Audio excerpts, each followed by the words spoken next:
Hey YouTube, this is Zuri and this video is my second video that I'm making about the Chicago rapper Juice Wrld that passed away on December 8th. I made a video just about some of the coincidences that were surrounding his death, and I just made a video because I thought it was just like so many strange, bizarre coincidences that were surrounding his death that you just looked at these things and you go, I mean, there's no way that this can be a coincidence. I just never, in my entire life, I have never seen any death of any celebrity where it was this many coincidences, or, I mean, even at any event in general where there's so many coincidences surrounding his death. And I'm a deep thinker, and it just makes me think, like, why, what is it to this? It just can be completely random, or there could be more to this. It could be something deeper. But I mean, no one really knows. But I didn't see any videos out there about this, and so that's why I decided to make a video, because I wanted to just put these things together and give people something to think about, because it makes you think about these things.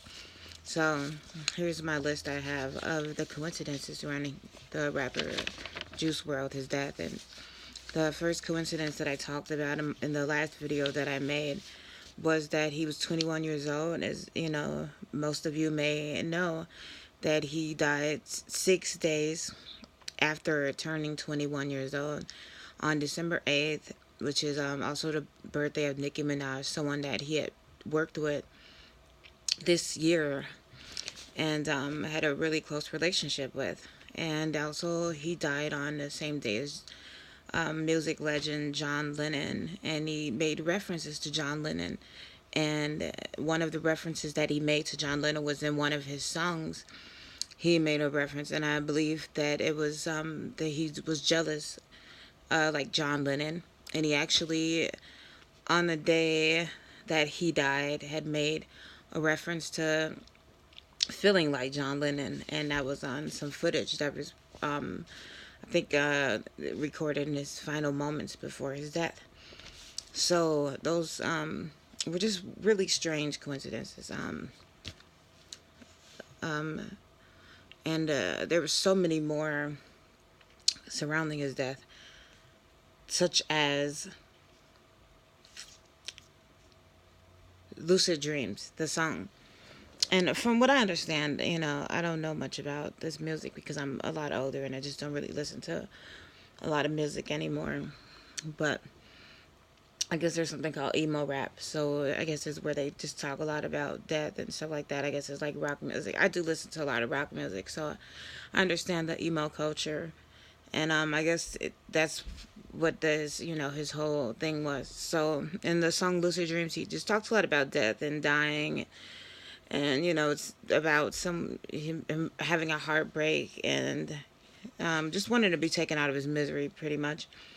But there was people were making these videos, these TikTok videos, and there's a compilation of them on YouTube where people were faking seizures and spitting water out of their mouths, as they were faking these seizures.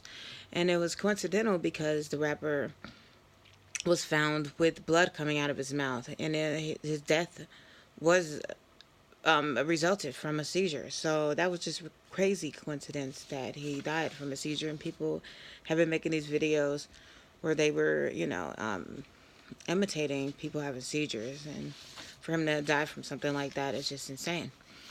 So, there were so many other things.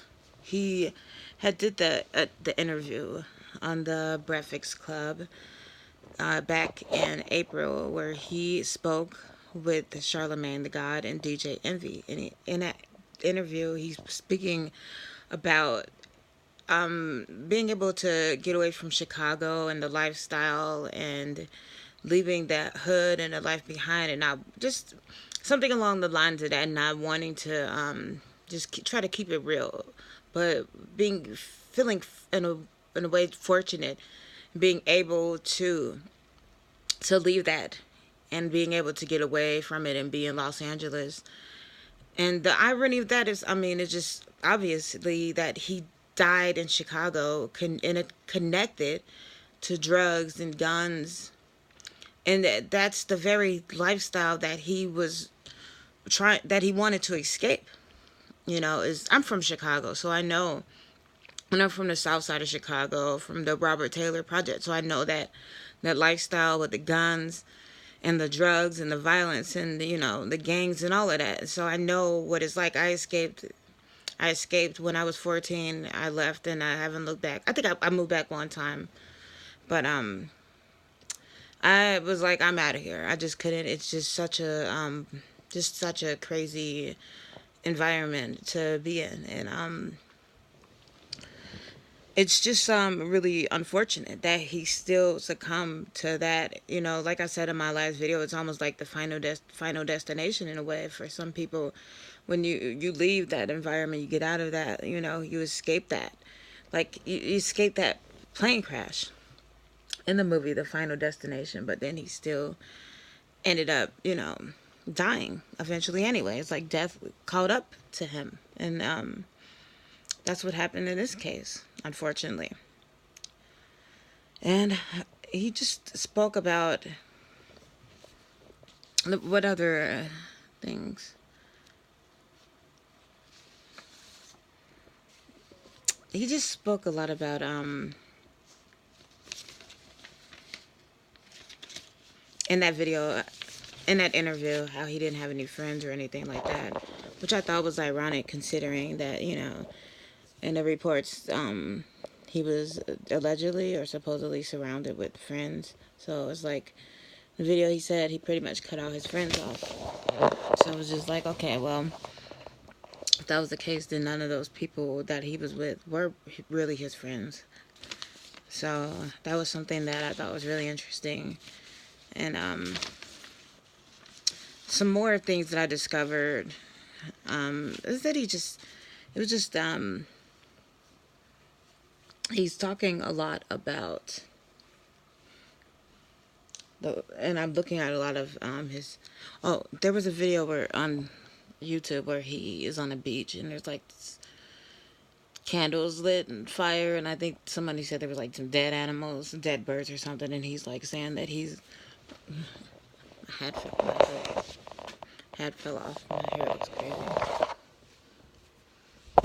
Sorry. Okay. Somebody says that he's like selling his soul, or he says he's selling his soul. So no, that's pretty crazy. It's just like I don't think that's something you play with. I think he was a very powerful person. He had a lot of strong energy to manifest his reality, and really quickly with the words that he was speaking. It's pretty obvious. I mean, he spoke a lot. You look at his pictures on Instagram, he speaks a lot about race and death and a lot of things just surrounding death. Just a lot of darkness, a lot of dark energy. It certainly makes you wonder if he, in fact, did sell his soul to the devil, which he may have done. And I believe that it's possible to sell your soul to the devil. And for fame and fortune, because that's what he got, in a short amount of time. This guy, I'd never heard of him before, but apparently, I mean, it seems like to me it just came out of nowhere. But I guess he was a SoundCloud artist, so I don't really listen to that music from SoundCloud, so I don't know. But what I think about it is that I don't know, maybe he opened some type of portal or some type of something when he was on the beach doing the sacrificing that he was doing.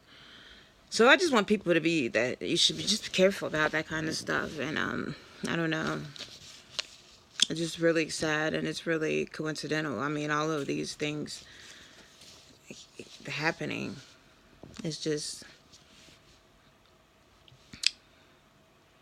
yeah, like I said, I've never seen as much stuff happen with anyone's death before. I think something with the occult and things like that. I know he had 999, and according to the interviews I seen, he was trying to turn 666 into something good. But honestly, from what I know, 666 is the number of man. So if you turn the number of man up to something else, then what would it be? I don't know. The mark of the beast? Maybe 999 is the mark of the beast, because the opposite of the man is is a beast, right? So that's just something to think about. Take care of yourselves, love yourselves. I don't, you know, stay in the light, keep your vibrations high, and yeah, I listen to some low vibration music, rock music, rap music, thugs, gangster rap. But I also will listen to some high vibration music to bring my vibrations back up, my energies. Try to eat right, trying to do good things to balance it out. Balance is key. I mean, that's what we know. And, you know, if there's one thing that's certain that we know in this life, it is that balance is key. And we know for certain that too much of anything is bad. And that we know we have to balance. And that's what we need, you know, for homeostasis. I think I said that right. Homeostasis, right? Anyway, we need balance. So, balance, key. Love yourself. Take care of yourselves. Thank you for watching this video. Comment, let me know what you think. Do you think this is just crazy coincidences, or do you believe that energy is real, that, you know, your words become your reality, that thoughts become reality? Do you believe in the law of attraction? Because that's what I think a lot of this boils down to, is the law of attraction. Oh, I want to say one thing real quick about the Illuminati. I don't believe that the Illuminati comes. This is my belief about the Illuminati. Yes, I believe it's real. I believe that it's very real, and that's a whole nother video.